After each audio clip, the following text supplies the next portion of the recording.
Hello, gorgeous, lion-hearted soul, and welcome to Magnetize Your Queen. I'm your host, Anya, a men's somatic intimacy coach. And this is a place where I get to have the realest, rawest, most authentic conversations with mostly male guests about masculinity, desire, primal power, and how the fuck to stop being at war with each other and to start enjoying each other's company. So I invite you to put down your sword for a moment and let's have some fun. Hello, everyone, and welcome to Magnetize Your Queen. I am so excited to kick off with an amazing guest today. He is a really dear friend. He is an incredible musician, sound healer, mediator, and mentor. And I like to refer to him in my own mind as a multidimensional architect. Josh is just so grounded, and also I can run any mega esoteric concept by him, and he always gets it. And I just love having you in my life. I am so honored to have such a beautiful man in my life. And I want to start by telling a little story of when I moved into this house that I'm in right now, 6 months ago, and I had zero idea who to reach out to help me move in, help me assemble furniture. And I made a little video about how on the package it says Team Lift. And I made a little video joking about it, how it's me and all of my alter egos doing the team lift. Yeah. And in the video I said, but for real, I'm calling in beautiful, healing, masculine beings into my life. And like 2 weeks later, we reconnected again. And you actually came into my house and helped me with so much stuff. Like, I feel like this house would not be what it is right now if not for you. So you were the first really beautiful healed or healing, I don't know wherever. In process. Yes.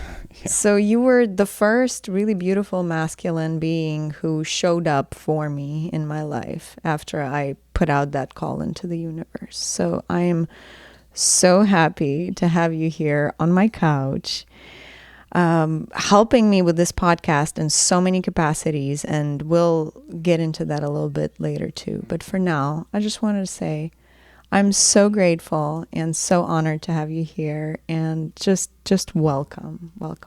Thank you. Yeah, no, I'm excited. I mean, I'm excited to have any opportunity to talk about any of this stuff. And yeah, the world needs more of this kind of conversation. So yeah, I'm happy. I'm happy to be here. Yeah. So since this is our first guest episode, I wanted to take a few moments to talk about just why the fuck we're here. Mm-hmm. And the name of the podcast is really catchy, Magnetize Your Queen. I really wanted this podcast to be a place for men to have the realest conversations and to witness other men talking really vulnerably to a woman about what hurts. Yeah. And where do we fucking go from here? Yeah. Yeah. Yeah. And I'm seeing this so much on my social media right now, how much men are hurting. And some of it is just being hateful for the purpose of being hateful. I don't take those comments very seriously, but a lot of the really angry comments sometimes, they have so many grains of truth in them. And you have to be really blind to not see how much the masculine energies are hurting. And also to anyone watching this right now who is not in a masculine body or does not self-identify as a man, I really want us to take a really deep breath and be like, patriarchy is real. Like, let's just start with that. Patriarchy is real. And patriarchy has been hurting men just as much as it has been hurting women. Because women who are really disconnected from their motherhood, women who are really disconnected from just the world in general, are raising boys and girls. Mm-hmm. And both of them are getting messed up equally. Mm-hmm. And in order for us to be in a place where we start to communicate with each other and we start to heal that rift, we need to take a really deep, good look at where is the masculine at right now and what can we do better? Yeah. I mean, looking at just the conversation around the patriarchy, and that exists as a separate body from the experience of women and the experience of men. Mm-hmm. And, men benefit from the patriarchy in many ways, but we aren't the patriarchy. The patriarchy is the system, and the system also disrupts our lives tremendously even if we don't realize it, if we're not aware of it, or even if it seems like it helps us win the game, right? Which is the whole thing that I feel like patriarchy and also our current system of capitalism is like, it's winning the game. It's how can I get more power, more leverage, more resources in my pile in order to leverage that over other people. That's the game. And so inside the home, in partnerships, that can look like information, that can look like actual money, that can look like a relationship with the kids and other members of the family, and how that all kind of builds together into a system that ends up functioning like patriarchy in the home. Mm-hmm. But that's also denying the man so many beautiful aspects of life about the sensitivity, and because there's this desperate programmed control, you can say, or just like inherently taught pattern of, I need to make sure that I'm in control of all things at all times. It's my responsibility. I cannot show any kind of weakness in that. I cannot show any kind of vulnerability. I must have the answer at all times. And no one has the answer at all times, which turns us into bullshitters. Yeah. And, manipulative, and some of it is malicious, sure, and some of it is just how do I do what I think I'm supposed to do as a man? And eventually that comes to a head. Yeah. For the individual, it comes to a head for the family, for the community, I think we're kind of at a point where those are all coming to a head nearly at the same time, where we have enough awareness, we have enough language to talk about these things, we have the technology to talk about it in a wide way and share our ideas in a wide way, and it's time, I think, to have that conversation in the large space. Yeah. And resource each other. Men resourcing men, women resourcing men. I think that's the way. Yeah. And I think hearing you say this, I think it's also really important to not just call it patriarchy, but to call it the patriarchal-capitalist-colonialist system, because it really is. I'm going to turn esoteric for a moment. Y'all, please let me know in the comments section, do you like esoteric or do you want less of it? Because I can go on the scale from 1 to 10 on esoteric, I can go to 11. Oh, yeah. Oh, yeah. Yeah, so really it's the matrix. It truly is the matrix of the old society. And some people believe that there's like the evil force at work that created that matrix. I am not completely sure where I fall on that, because I think that it is our human propensity to want more for ourselves, or it has been in our human nature. And I think that we caused it collectively, because there were some of us that created that system, but then others who played into that system. Yeah. And I think it's very uncomfortable for us to look at that and to admit it, to be like, oh, in all those past lives and even current life, I have played into that system. And so many of us are still playing into that system, because there is that very fine line between, like, how do I extract myself from the matrix and truly act like a sovereign being, versus, well, I also need to make money, because money is the energetic exchange that this matrix uses. So do I, and as I'm saying this, right now I live in a neighborhood where there's lots of unhoused people. So right across the street from me, there's people constantly, taking naps. Yeah. Probably cooking meth. Yeah. So I get to witness this firsthand. Like, there's a multi-million-dollar home, like, right there on one corner, and on the other corner there's unhoused people who really have no resources and who are living outside of the matrix in a way. So for so many of us who are awakening into, like, okay, there is this matrix. And I don't think that the matrix is inherently evil. It's a structure. Yeah, it's a structure. It's just, it's an energetic grid. Yeah. So that's the existing matrix. But we also, if we want to pay rent, if we want to have this nice equipment and a platform to talk to people about this kind of stuff, if we want to create the ripple effect of transformation in the world and change, we need to play by the rules that the matrix did create. Yeah, so I think it's very important to actually be like, yes, I have played into this system. Mm-hmm. And I think so many of us are so resistant to it.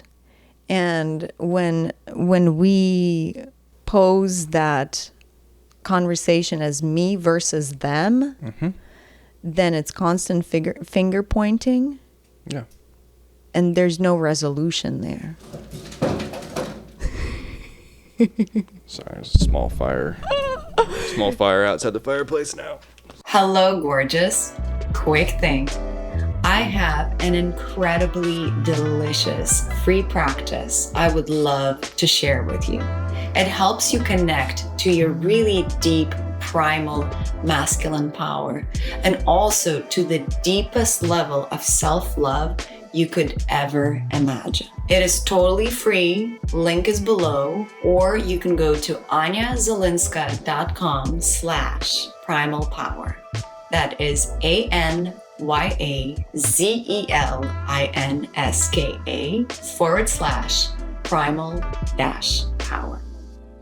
Where the fuck was I? We're talking about the Matrix and how it's... Yes, I remember. You remember? Okay. Mm-hmm. Good. Yeah, so if we were to take a moment to be like, okay, maybe it's not us versus them. Maybe it's just the system that we have created as a collective. Yeah. So then at the same time, then there's that reconciliation between, well, maybe it's not men versus women. Mm-hmm. Maybe the patriarchy has not benefited anyone except that 0.0001%. That's it. Yeah. I mean, whether they've even benefited, I don't know. I don't even agree with that necessarily. I think they've ended up winning this current structure. But, I mean, it's the aspect of like, what is winning, what is success, what is that in the scheme of life? Is it getting to retirement and not having to work? Like, do we live to not work eventually? Do we, you know, there's all these kinds of aspects of it. And when it comes into the home and into relationship, it's who's winning the marriage, who's winning the relationship is the most fundamentally flawed aspect of the structure within the home, within the relationship. And you know, I'm grateful to be partnered with somebody who has come to that understanding with me, that there is this, and we've had a lot of help.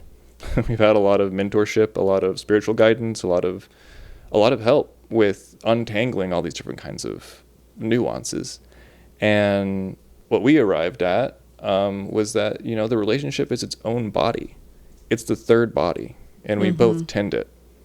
And so there's no winning the relationship. It's its own sovereign thing. No one's on top. You tend yourself, you tend each other individually, and you tend the relationship. And those are different intentions.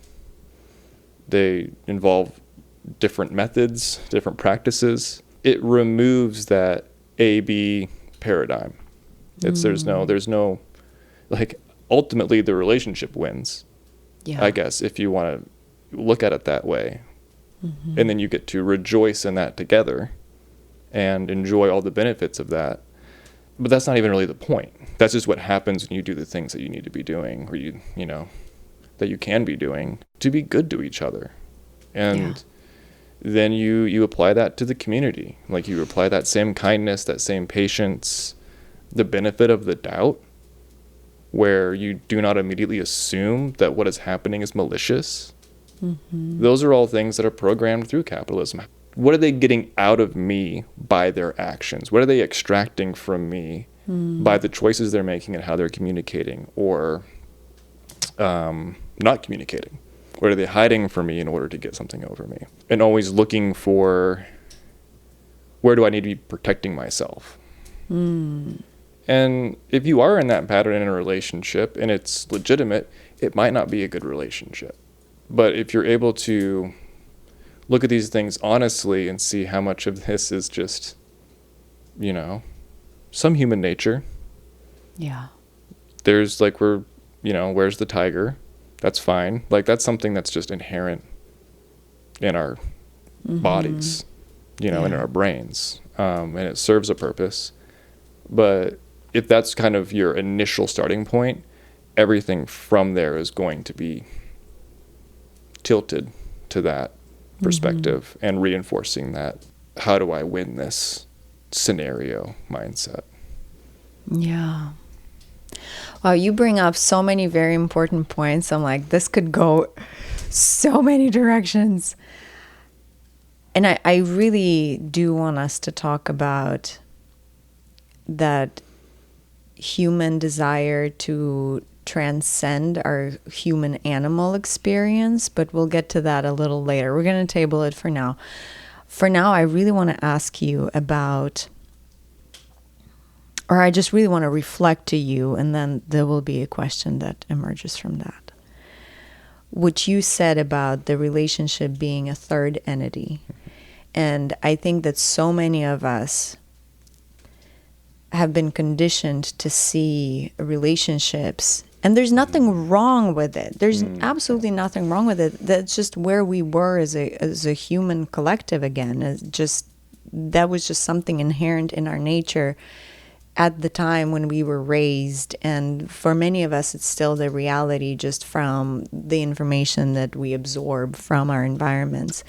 But it's this concept of this like merging of energies.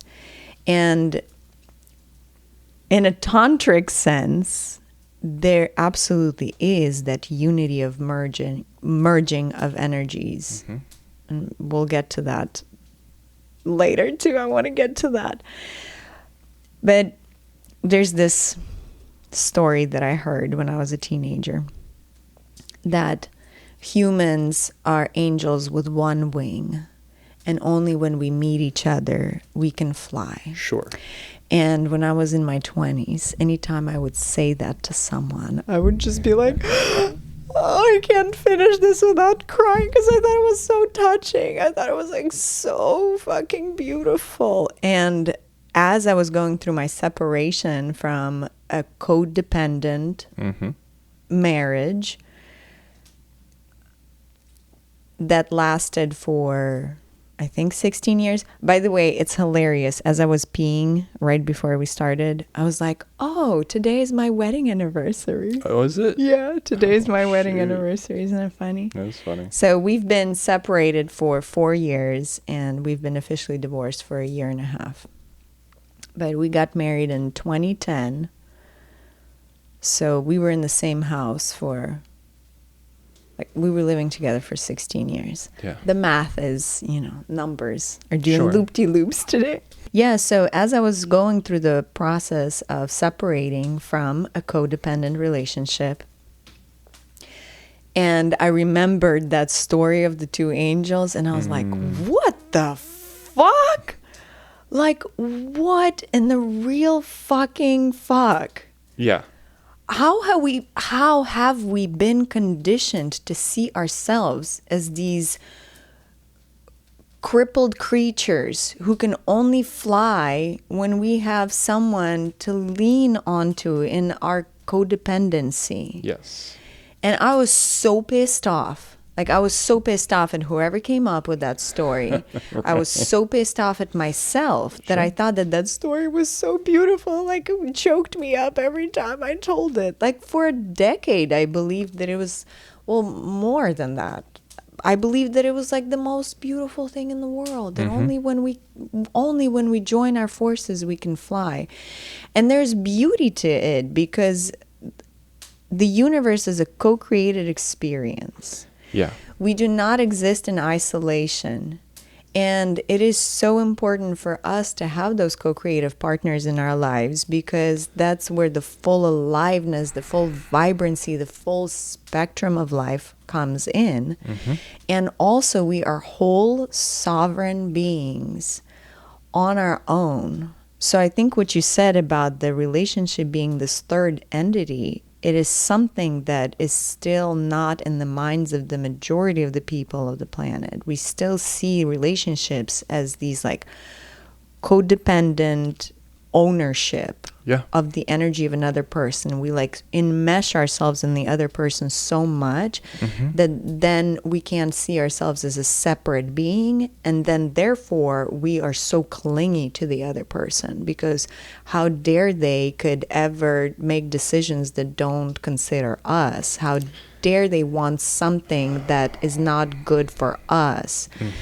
And then when I celebrate you so much that you discovered that within your current partnership without having to go through what I had to go through, and so many of us had to go through, by completely breaking apart the old partnership that could not account for that, and learning the really hard fucking lessons by going through like really intense heartbreak. To then reconstruct into like, oh, I'm actually sovereign. I've always been a sovereign. So the two of you realizing that within your partnership, and I'm making assumptions here because maybe you entered that partnership already as, knowing where your sovereignty is. Yeah. I mean, to some degree. I mean, we met through Tinder. So, I mean, good old Tinder. There is a little bit of, let's just see who this person is. This wasn't like a, I saw her across the room and I wondered who she was, and I found out later, and then I tried to, this is very much like let's just, like we both liked each other and we chatted, and then we met up, and we understood pretty quickly within the first meeting that like we can love each other. Like we're compatible in a way where we can love each other. But even at that time, I never really thought about relationship the way I do now. I don't want to speak for her, but I would say that maybe she kind of agrees. Like, she didn't want to get married. Like, when I met her, marriage was not what she was looking for. I mean, she was looking for someone she's looking for a solid relationship. She's looking for a long-term relationship. But the idea of marriage even now, even though she's married, she's still not entirely sure about the idea of marriage, and it also means something different to her than it does to me, just from our different upbringings. And so all of that nuance aside,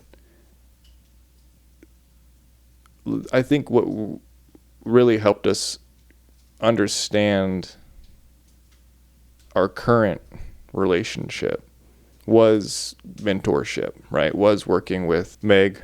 She's our kind of like shared spiritual advisor, and she married us. But part of the process before getting married was having these, like, I think it was 3 very intense conversations where we were talking about what do we want out of our lives, how do we see relationship, and how do we communicate.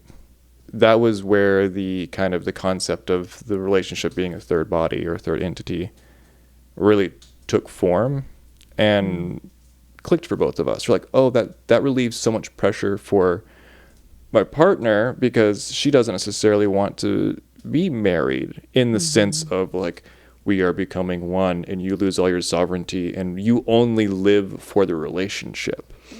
Everything that you do must be in service of the marriage. That is your duty.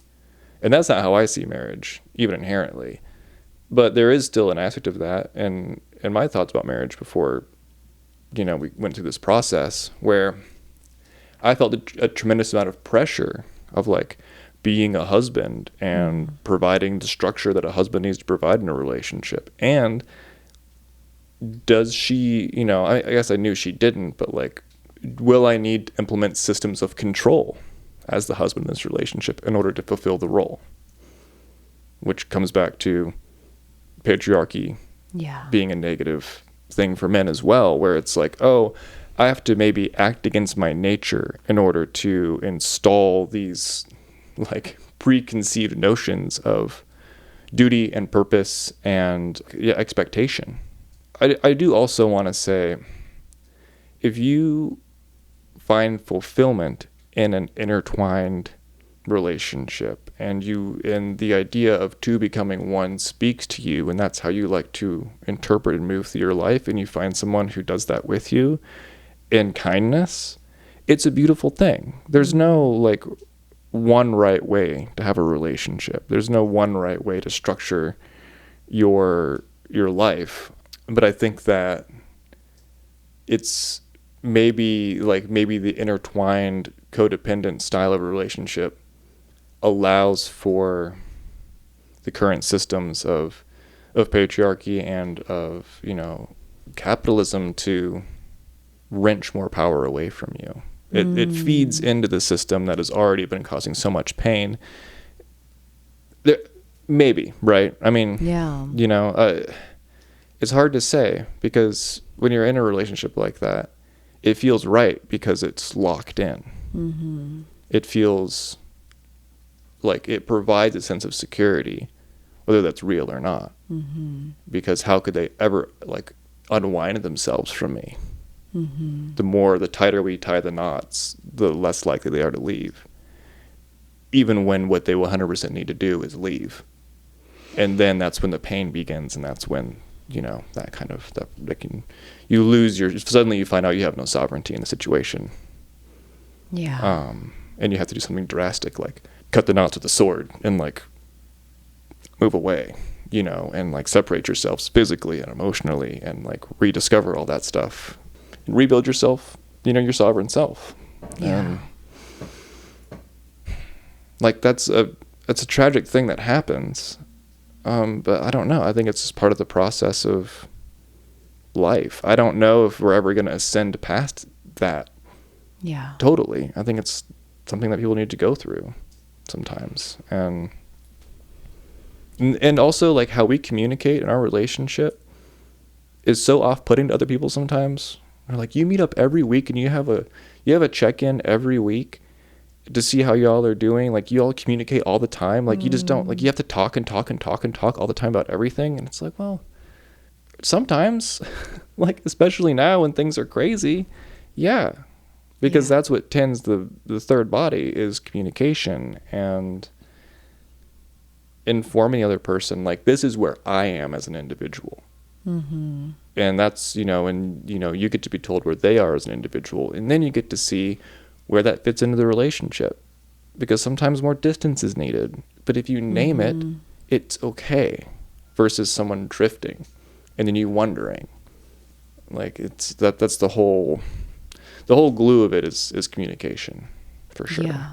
And when you feel super intertwined and almost like you have a telepathic relationship with your partner, so much goes unsaid and so much can be misunderstood in that process. Like, everything becomes an assumption. I know you so well.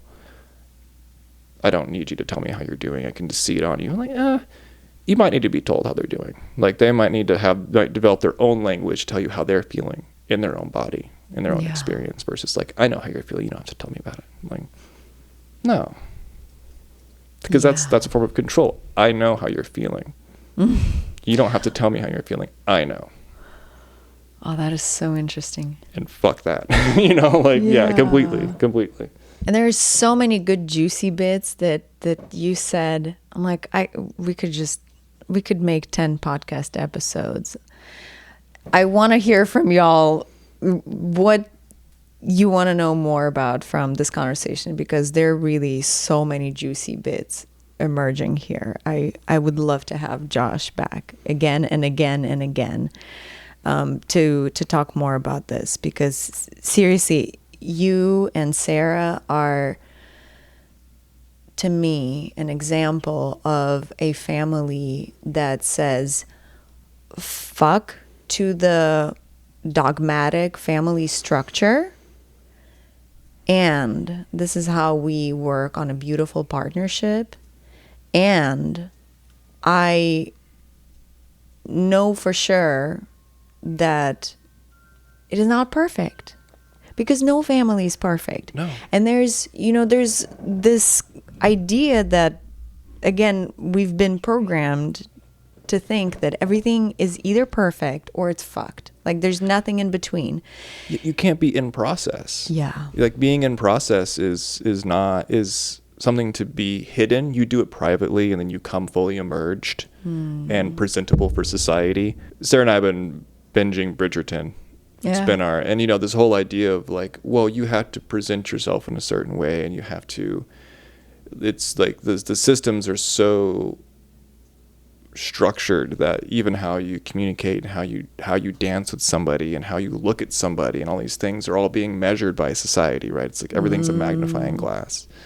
Like, being with somebody where you can just walk out of your room with a big pile of shit and just be like, here's what's going on. I'm going to go take this back into the room. I'm going to work on it myself. But just so you know, here's a big pile of shit. That's my life right now. And they can respond how they want to respond. Oh, that's upsetting to me. I don't want to see that. That's fair. Everyone has their capacity. That's why you remain a sovereign person. Go handle your shit. Yeah. Or I have tools that can help you with that. Or what can I do? Or let me grab a couple of handfuls of that before you go back in, so you don't have to deal with so much. There's many ways that the conversation can unfold, but there's no right response for any of this stuff. It's all about communicating in honesty and in kindness. And kindness isn't being nice. Like, capital K kindness is saying, I don't have a capacity to help you with that right now. You are going to need to find you need to find support elsewhere. And this brings up such an important topic, a super, super important topic that also, feeds into the theme of codependency too. And both you and your wife are healers.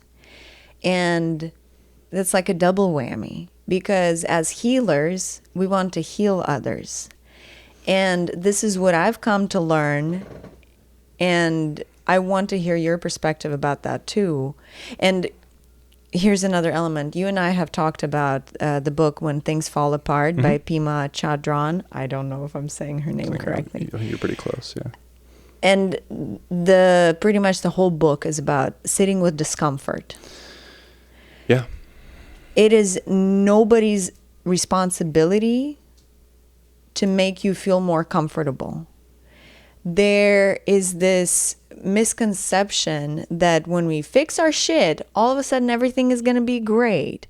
And again, that, trying to transcend our human animal experience, trying to run away from our discomfort. And so many of us who relate to being spiritual people, we try to transcend that human experience. And I mean, look at all of I'm on YouTube watching really spiritual stuff and instead of Netflix. But there's so much talk about, 5D, 6D, ascension. And I think we're like missing a very important part, that we're not ascending into new planes of existence by abandoning our humanity. We fucking came here to inhabit our human bodies.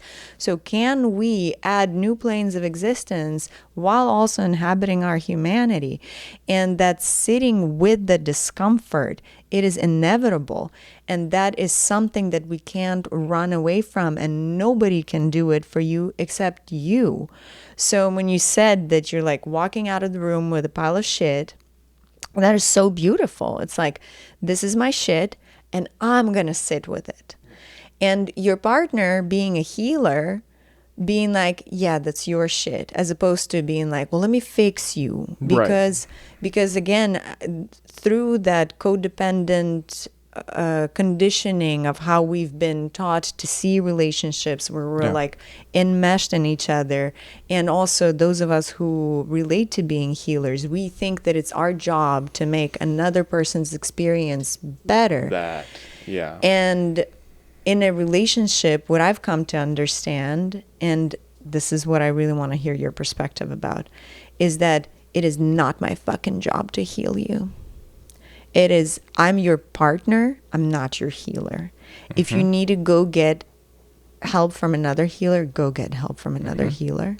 Sit with yourself, go find help, but it is not my job to heal you. Yeah. If you are in a relationship that is of a more codependent structure, it can almost feel insulting if your partner wants to seek support outside of the relationship. How am I not everything that you need? Or the other interpretation, if I am feeling incomplete, it is your job to help me feel complete. It is your job to, like, again, this is like my other wing, right? If I'm not flying, it's your fault. It might not be as charged as that, but there's that underlying current of, if I am unhappy, it is an us issue every time. Which is fucking horrible, really. Because it also, like snubs your partner who may be having a great time, who may be in their flow, who may be fucking ascending or whatever, and they're enjoying their life, and you can be in a state of suffering, and both can be true and both are okay. And the third body of the relationship is also feeds back as a form of support. And so you can draw on the tools of your relationship and the history of your relationship and your agreements together to see like what needs to come from where, because almost always the support needs to come from outside of the relationship, just as an act of like capital K kindness. And if you see your partner in suffering, it's extremely upsetting. And hopefully it's at least a motive for you if you care about them. And the knee-jerk reaction to fix where they are versus to say that I see where you are, and you can stay there as long as you need to stay there. And then, like we're talking about with when things fall apart, there's no reason to move out of suffering. Yeah. Suffering is part of the experience. And if you are individually in your relationship in a state of suffering, that's your journey. That's what you're doing. Yeah. One of my favorite phrases these days for any Big Lebowski fans out there.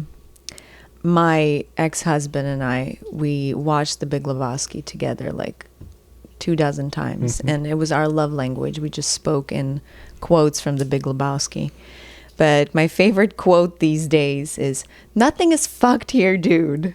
Yeah. Nothing is fucked here, dude. Yeah. And I think collectively we're going through just so many growth pains right now, that if you're not feeling it, like I don't know what you're smoking. Yeah. Like if you're not feeling it, I think all of us are feeling it. Every single person I talk to is having a really hard time right now. Mm-hmm. And I think for me, the biggest lesson has been to be like hit with it like a brick, and to sit with it, and to come back to my senses. And it's a practice. Yeah. But it's like all of a sudden I'm feeling so shitty, and I have no idea why. I have no idea why. And that is okay. And nothing is fucked here. And it could be just some really ancient emotion that's bubbling up that hasn't been felt in decades. Sure. It could be something that happened today. It could be something in the collective that's even not mine. It could be some old ancestral pattern that's just unwinding right now that's also not mine, and I don't need to fully understand it. And whatever it is that I'm experiencing right now, can I just witness it? Yeah. Because the only way to allow that to pass is by witnessing it. Yeah. And I think that in a partnership, it is so important what you said, to not be like, what am I doing wrong because you're so miserable right now? Mm-hmm. And this is something that happened in my relationship a lot. Anytime I was really upset, anytime I was crying, anytime I had to vent, my ex-husband always took it as it was his fault. Mm-hmm. Right. And I'm not trying to point fingers right now, because we both come from, there are many adjectives I can use right now about our families. We both come from interesting backgrounds. Sure. So that's what it was. But he took it as every time I cried that he did something wrong. And I didn't have words to express it. I didn't have the words to explain it. But every time I had a meltdown, he took it on as he did something wrong. So then both of us are in a spiral.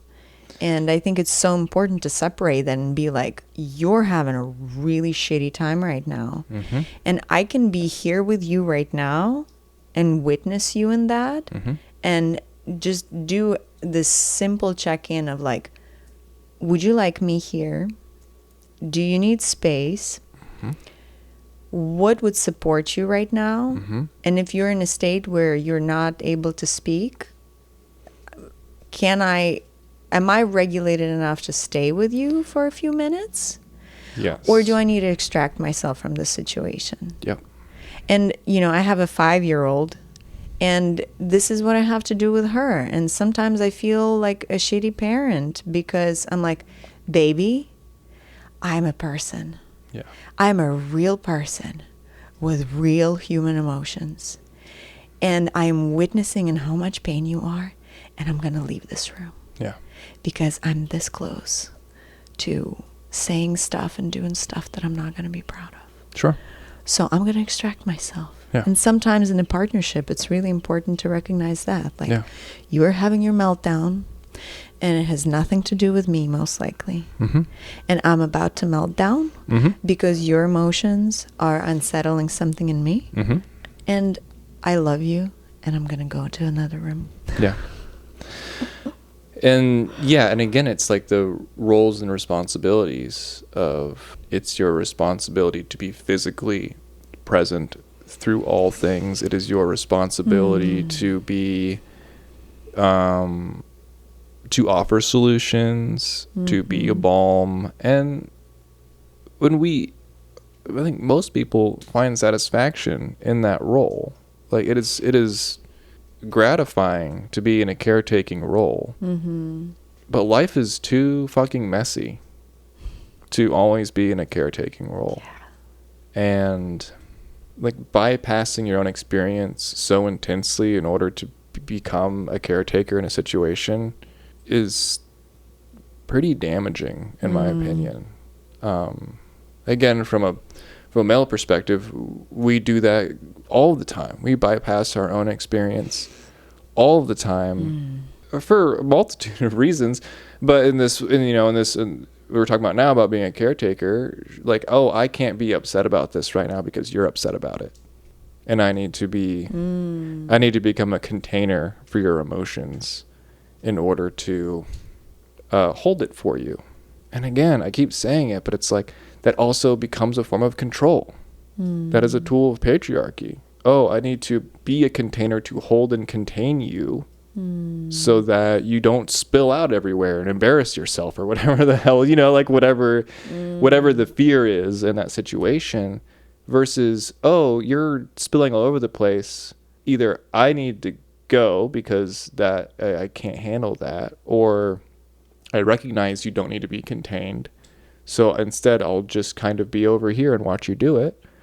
Or you deeply desire to have someone kind of like scoop you up and like help you feel whole for a moment so you can recalibrate. It's asking what they need.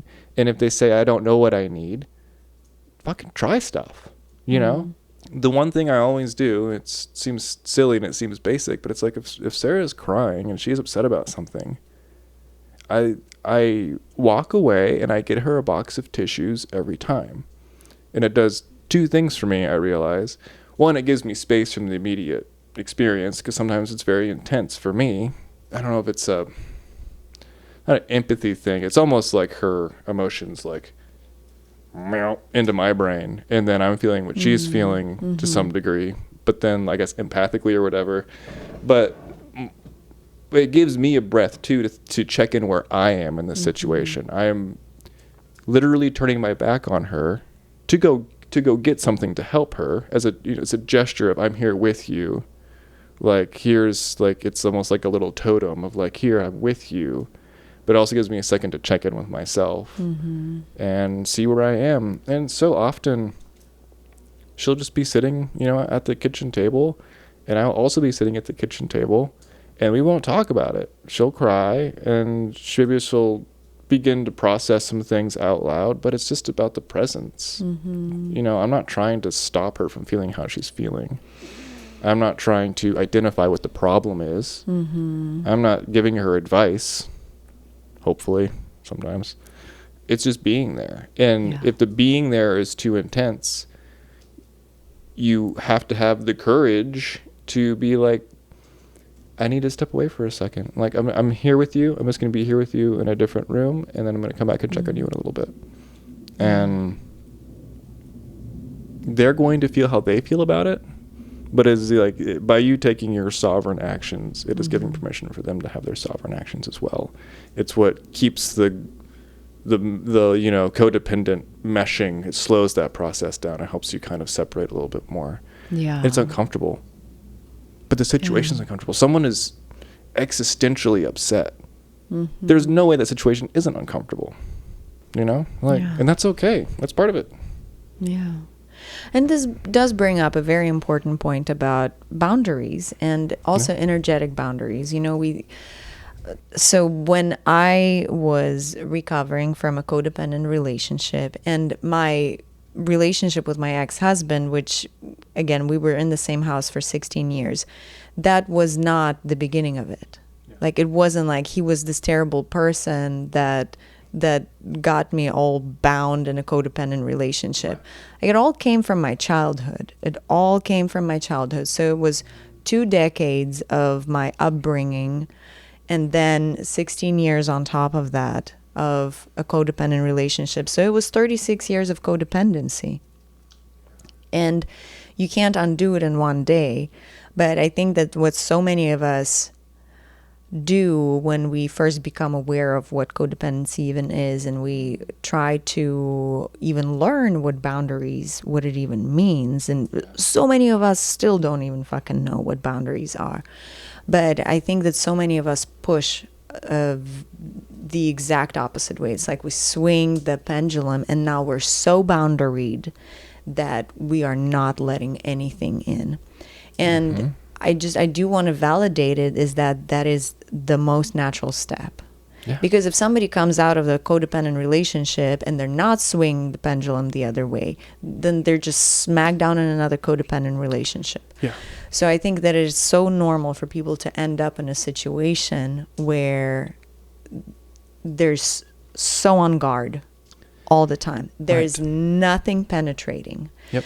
No friendships, no romantic relationships. Like, there's nothing penetrating. Yeah. There's like a huge wall that says, this is my energy, stay the fuck out. Yeah. So then the next lesson that comes in, instead of like swinging the pendulum the opposite way again, is being like, okay, where is the permeability of those boundaries? What do I want to let in versus what do I definitely want to keep out?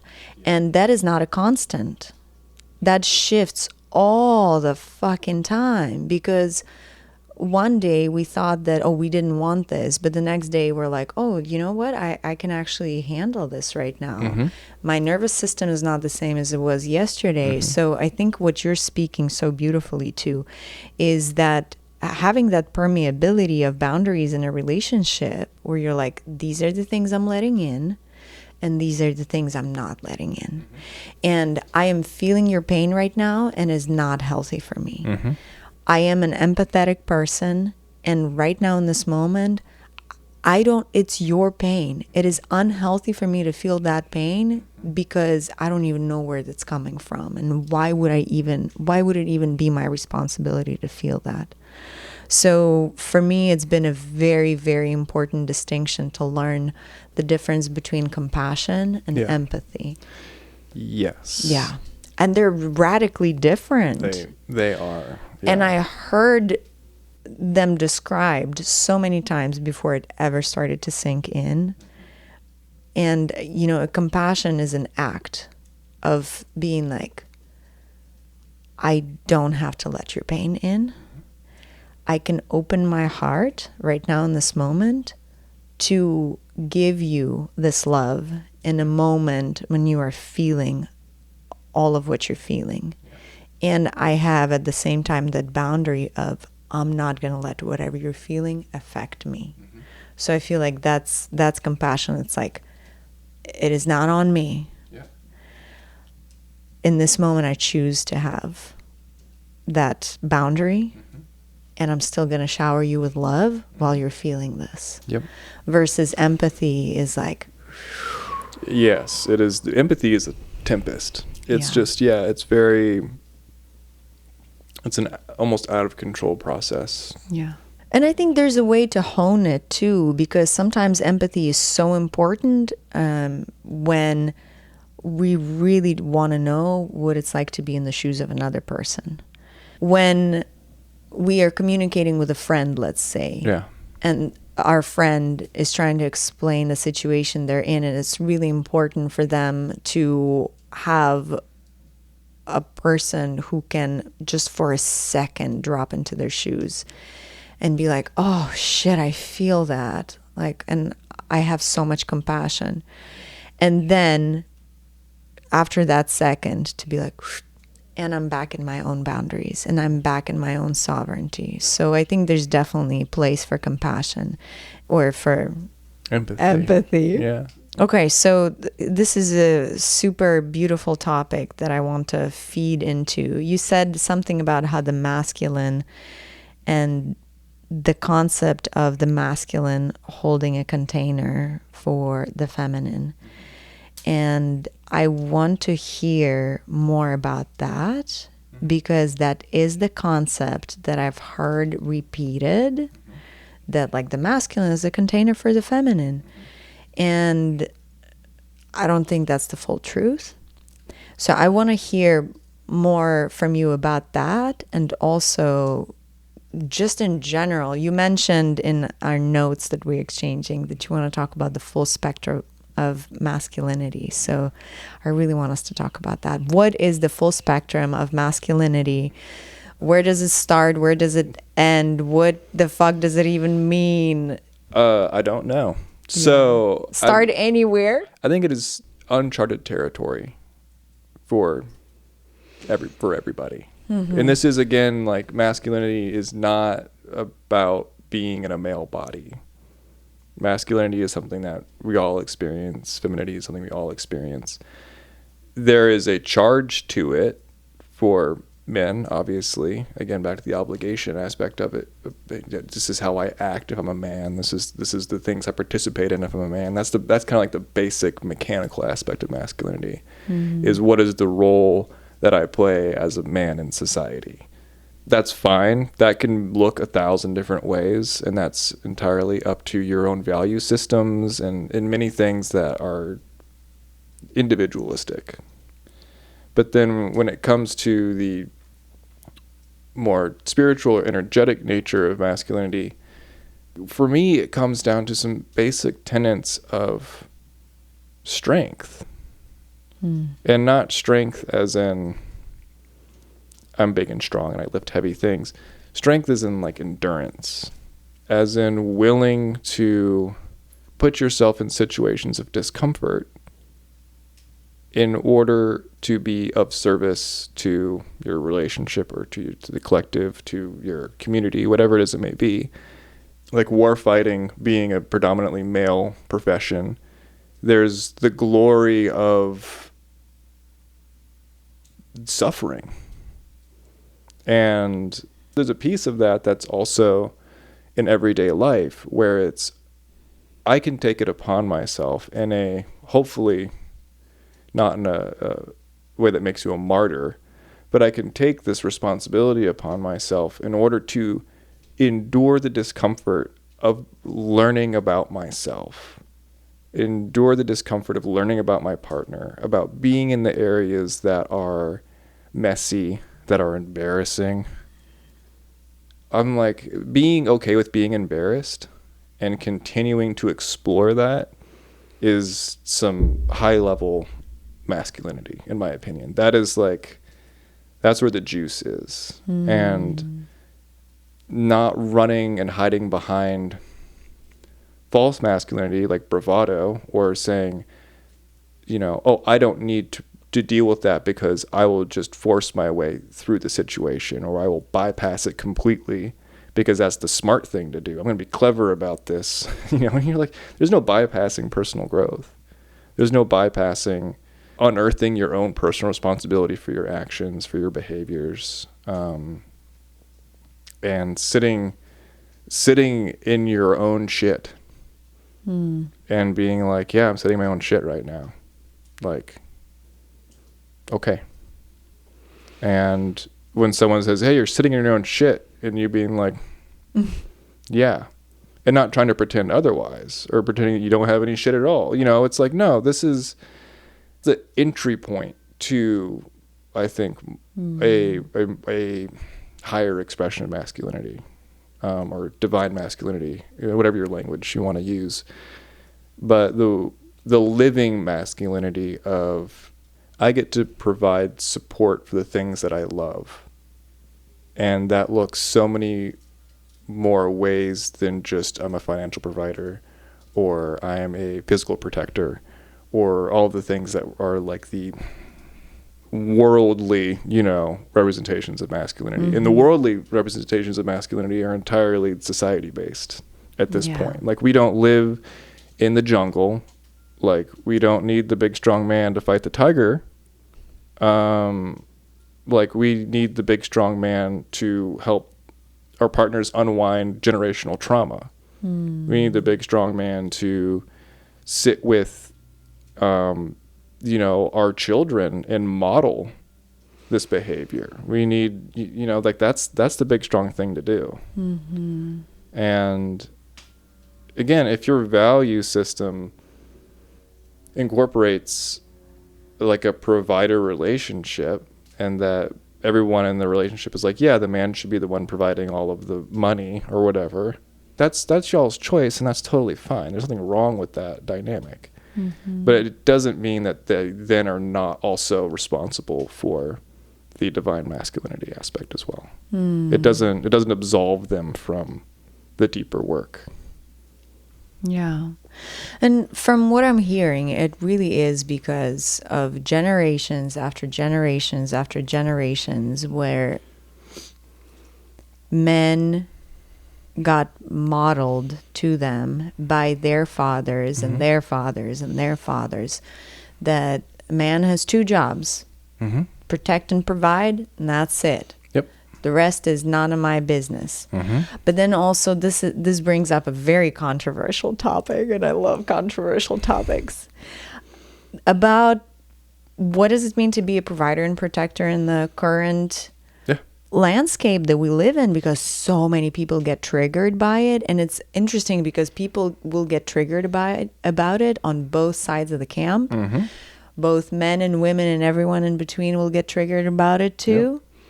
It's like you say the word provider and everybody's like on fucking edge, you know? Yeah. So I think it does bring up this super important point of like, yeah, what you said, if you are just being a provider and protector and you're ignoring everything else, number one, it's super important to honor that and acknowledge it, as that's what you've had modeled to you for generations and generations and generations. Yeah. Because your father likely didn't want to take on other responsibilities, you know, or maybe he didn't know how. Maybe it was not modeled to him either. Not even in the spectrum of responsibility for, like, you know, he didn't even see it as a personal responsibility. Yeah. And so it's not even like intentionally ignoring it. It's just that's off the map. Yeah. And, you know, Riley, my guest, my chiropractor, and I, who I'm interviewing tomorrow, we're going to talk about the traditional family system versus the nuclear family system, and just how we are living in a system, the nuclear system, that is not helping anyone. So I'm not going to go deeply into that. Because men were not supposed to carry the responsibilities that they carry today. And yet this is where we are. But from you, I would really love to hear a little more about what does it bring it up for you when you hear the words provider and protector? Because my understanding is that it is inherent in the masculine energy to want to provide and protect as a way of service, as kind of like, this is what I bring to the table. This is in my inherent nature.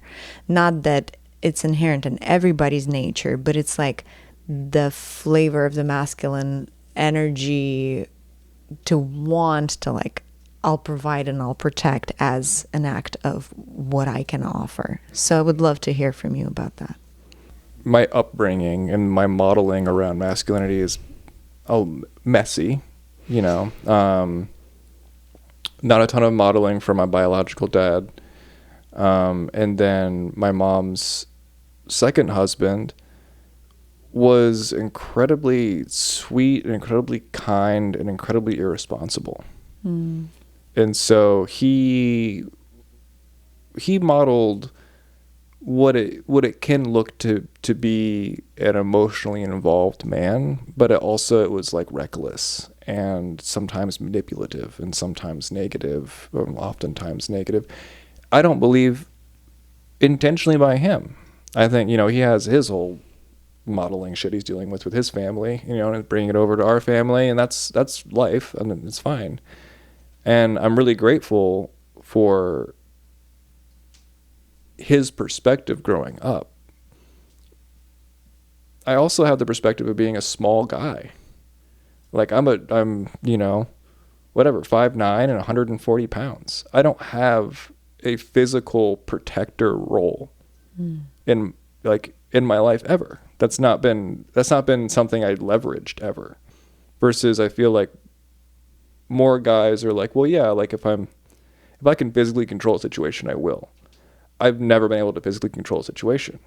So I've had to develop other tools and other perspectives in order to navigate all of that. And a lot of it's humor, and a lot of it's disarming situations, and a lot of it is directing energy. Again, like what's the third thing I can find to direct energy towards that isn't just between the person I'm having a conflict with and me. or between the person I'm having conflict with and the group I care about, right? Oh, well, this is a beautiful reflection. You're a mediator. You're a professional mediator. So I think you had to develop that skill too. Well, yeah, and part of it is like out of necessity, and this is again like, you know, I'm a kid for most of this. Like I'm not consciously developing these tools. Mm-hmm. This is just me finding out, this is a way I can navigate my peers. This is a way I can navigate my elders and mentors. This is a way I can navigate authority. A lot of it, I mean, just I've spent so much time growing up making sure that people in authority at least liked me enough to leave me alone. And that's kind of how I avoided so much strife. Versus like more physical options of like actually like leaving a situation and slamming my stuff on the ground and doing all that kind of stuff. That just wasn't something I feel like I could leverage being a shrimpy little guy. And so like, you know, I just, I think that change in perspective, or that difference in perspective for most guys, kind of forced me to look at things differently. So if I may interject, so a question, what does being a protector in that sense mean, coming from the masculine? So what other ways of protecting did you notice that you developed? I mean, a lot of it is, you know, like if I can't physically pick up and move somebody who is in danger, like these like, it's more of, I'm making sure that I am keeping enough community around me. Like cultivating community is a protector action. It is critical, like protective action, to make sure that I have some people I know that can help me and help me take care of someone that I care about. It's not like, it's not a singular role of I am the like pillar of protection for this person. Honestly, it's a little irresponsible, because people are, no matter how big and strong you are, you're a meat bag, you're fragile. And if you're the only source of support for somebody, then that's not very good. But you know, this is so beautiful too, and I'm so happy we're having this conversation, because I see that in my comments on Instagram about men being protectors or men being warriors, and there's such a huge negative connotation about it, again, on all sides of the camp, from all genders, because it's been associated with toxic masculinity, that this guy is going to go and have a fist fight, and then, you know, and he's like, I'm a protector, and that's one choice. That is like one tiny little option, but then there's a whole other spectrum. But again, what we've talked about, how the fathers were disconnected, their fathers were disconnected. We've disconnected from that primal way of operating that helped us channel into our natural proclivities. And what you say is so beautiful. It's like, it seems like it's a very masculine propensity to want to build systems. Yeah. So what you bring up about creating a community, creating that support system, is actually so beautiful. And I think that could feed so beautifully into that masculine proclivity, into that masculine talent. Yeah. You know, you can't go take down a mammoth all by yourself. Never has that ever happened. That's not how it works. Yeah. So you need to build a community, and you have to have a certain level of charisma. You have to have a certain level of understanding just how community operates in order to build that system of community. So that's a beautiful one. Yeah. And also the strength and endurance to, again, sit in discomfort as you build those systems, as you have those challenging conversations, as you're trying to navigate and understand people around you to help form this structure. Because I think there's a big difference between a container and structure. Like structure, I envision more as like scaffolding. It doesn't hold everything tightly. It just provides structure to hold on to, and for people to move around inside of and move in and out of, not just from the little hole on the top, but it's permeable.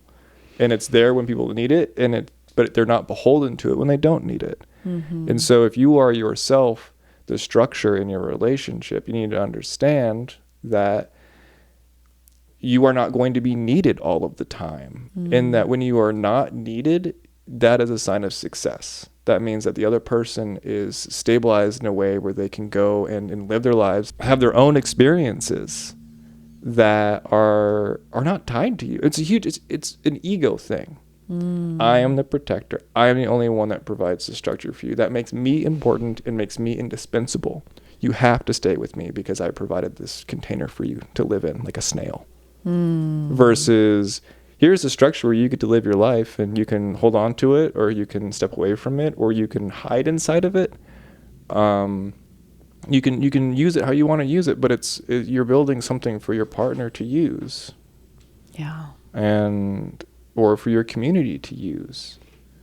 And I feel like that the sense of accomplishment and purpose derived from that approach versus the holding on to everything so tightly in order to maintain control and maintain importance that's a huge self-inflicted pain that men do continue. I mean, I do that. I find myself doing it all the time. It's not like I'm sitting here like no, I feel myself going like this all the time with stuff.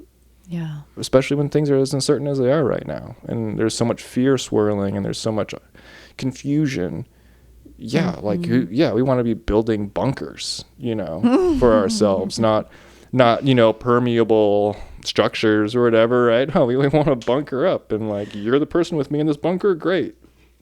Yeah. But that's lonely and ultimately leaves you weaker, in my opinion. Yeah. You don't mean we should be sitting on the grass right now under the sun, dreaming up the new world for ourselves? You can be. You can be. I'm joking. We're not going to get into that right now. And, I'm not going to get too deeply into this conversation again, because I know that Riley, who I'm recording with tomorrow, he wants to talk about this too, because he's a father of a young child. And it's a topic that is so important. But for any of you, you can do your homework before Riley comes over. There's a book called Sex at Dawn. Have you heard of it?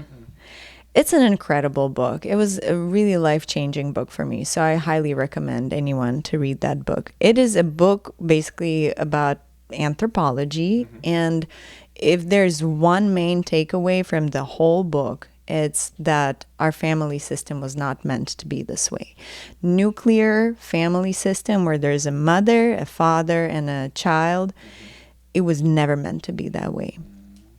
It is very much a result of patriarchy. It is very much a result of that whole patriarchal-capitalist-colonialist system that started at the point where we domesticated grain. Because when we domesticated grains, all of a sudden there was division of who's poor, who's rich, who's in power, who's not. And then the family system started fracturing. Yep. But for the entirety of human evolution before that point, which is, 190,000 years or more, whatever you believe. So let's say for 190,000 years, people lived in communes. And just by design, they could not be too big. You had to know every person in that commune. If the commune became too big, it had to split, and some people had to go and find another place to live, so they were not competing for resources, but they were trading with each other. And in that system where everybody knew each other and everybody was responsible for each other's welfare, everybody was accountable, there was no pressure on one man to be this provider and protector for this one woman, because it was evenly distributed based on the talents of the people, based on what they could provide. If somebody needed to take some time off because they weren't feeling well, they were not the sole source of happiness for children that depended on them. Yeah. And so I said I wasn't going to go too deeply into that. Okay, brother. we really got to wrap this up. I need to let you go. I could talk to you for many, many, many hours about all of this stuff. Let's do it again. Yes. Yeah. Yes. Let's please do it again. So in the meantime, I really want to let everybody who's listening to this know that Josh and I are putting together a few really amazing events. So if you are local in DFW, we are in Fort Worth, Texas. We are starting to host some really amazing events together. We are so passionate about opening up all gender circles for people to come and be human, to just like stop transcending the human experience and to come embody what it means to be human, to live in a full spectrum of just human experience. So we have 2 events coming up in Fort Worth. I will have the links for those events all downstairs, down below. So you can go check those out if you are local. And also, we are going to be hosting online Zoom circles. So there will also be a link for this down below. Our first event is scheduled. Our first Zoom event is scheduled for April 11th. 2026. So be on the lookout for that.